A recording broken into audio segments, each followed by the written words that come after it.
So the first question I have for you today is, what key life experiences have formed who you are today? The one that had the most impact on me was a teacher in an English literature course in high school. I had chosen to read The Plague by Albert Camus, and he took the extra time from some kind of academic journal to photocopy for me an article called A Primer on Existentialism. How did you become passionate and involved in architecture?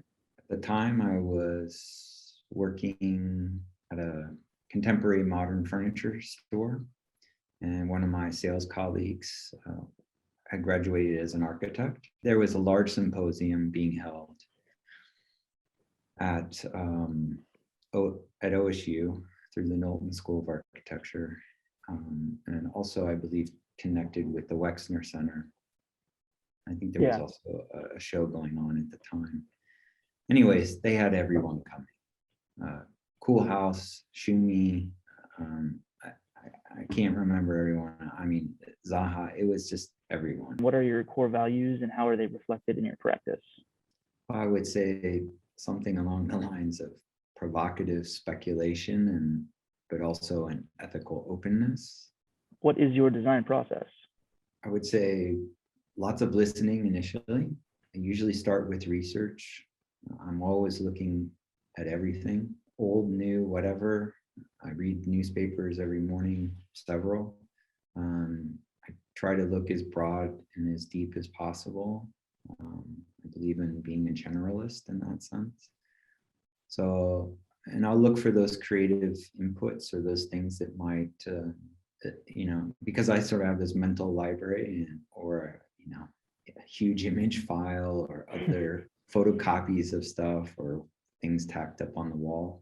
And I'm not just looking at architecture, I'm looking at art and other kinds of design. I'm looking at history and theory and anything that is a provocation, as I mentioned before, to sort of find a way into the project that's not just what's given in the program brief. And then I work a lot with physical models. I am one of those that think with my hands initially, or that's my preference.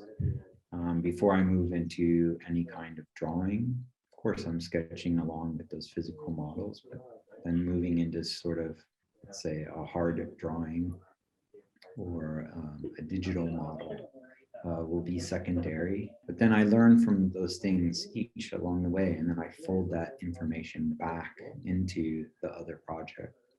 So I learn from the digital model, take that and focus it back into the physical model, test those ideas, see what changed.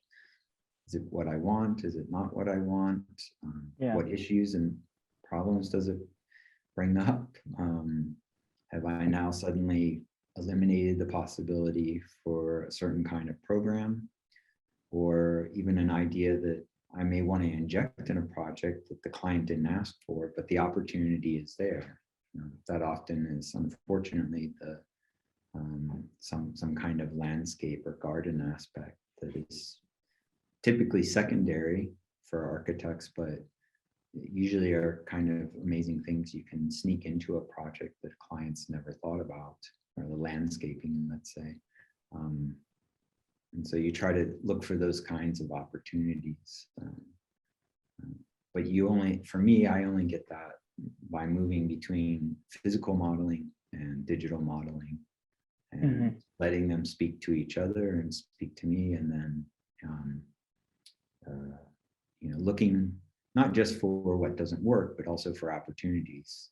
One or the other sometimes will surprise you and tell you something or reveal something that you could not have gotten if it wasn't that specific medium that you were using.